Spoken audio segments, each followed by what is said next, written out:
Hi viewers, இன்னைக்கு நம்ம பார்க்க போற வெஹிக்கிள் பாத்தீங்க அப்படின்னா ரெனால்ட் டிரைவர். நிறைய பேர் வந்து பாத்தீங்க அப்படின்னா டிரைவர் வெஹிக்கிள் என்கொயர் பண்ணிருந்தீங்க, ஆட்டோமேட்டிக் வெஹிக்கிள்ஸ் எல்லாம் வேணும்னு சொல்லிட்டு. நம்ம கிட்ட latest model 2023 model Renault Triber automatic நம்ம கிட்ட வந்திருக்கு. இந்த வெஹிக்கிள் எடுக்கிறத பெனிஃபிட் என்னன்னு பாத்தீங்க அப்படின்னா, இந்த வெஹிக்கிள் வந்து மேனுஃபேக்சரிங் வாரண்டி 1 வருஷம் தான் முடிஞ்சிருக்கு. இன்னும் 1 இயர் மேனுஃபேக்சரிங் வாரண்டி உங்களுக்கு அவைலபிள் இருக்கு. இது மட்டும் இல்லாம உங்களுக்கு எக்ஸ்டெண்ட் வாரண்டி வேணும் அப்படின்னாலுமே இந்த வெஹிக்கிளுக்கு நீங்க போட்டுக்கலாம். எக்ஸ்டெண்ட் வாரண்டி வந்து ஒரு 3 இயர்ஸ் வரைக்குமே போடலாம். மீன்ஸ் இப்போ 1 வருஷம் வந்து மேனுஃபேக்சரிங் வாரண்டி பிளஸ் 3 இயர்ஸ் நீங்க போட்டுக்கலாம் அடிஷனல் வாரண்டியா. இந்த வெஹிக்கிள் பாத்தீங்க அப்படின்னா மைனஸ் ஸ்கிராச் ரெண்டு தான் இருக்கே தவிர மேஜர் இஷ்யூஸ் எதுவுமே இல்லை. நல்ல கண்டிஷன்ல இருக்கு. ஃபுல் கம்பெனி ரெக்கார்ட் இருக்கு. ஃபர்ஸ்ட் செகண்ட் சர்வீஸ் ரெண்டுமே கம்பெனி ரெக்கார்ட்ல முடிச்சிருக்காங்க. தேர்ட் சர்வீஸ் வந்து அவைலபிள் இருக்கு, நீங்க அதை யூஸ் பண்ணிக்கலாம். இந்த வெஹிக்கிள் பாத்தீங்க அப்படின்னா 70,000 கிலோமீட்டர் ரன் பண்ணியிருக்காங்க.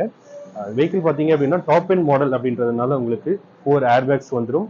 அண்ட் உங்களுக்கு ஏபிஎஸ், 4 பவர் விண்டோஸ், இந்த மாதிரி எல்லா சேஃப்டி ஃபீச்சர்ஸுமே இந்த வெஹிக்கிள் வந்துடும். மியூசிக் சிஸ்டம் பாத்தீங்க அப்படின்னா touch music system, Android auto சப்போர்ட்டோட உங்களுக்கு வந்துடும்.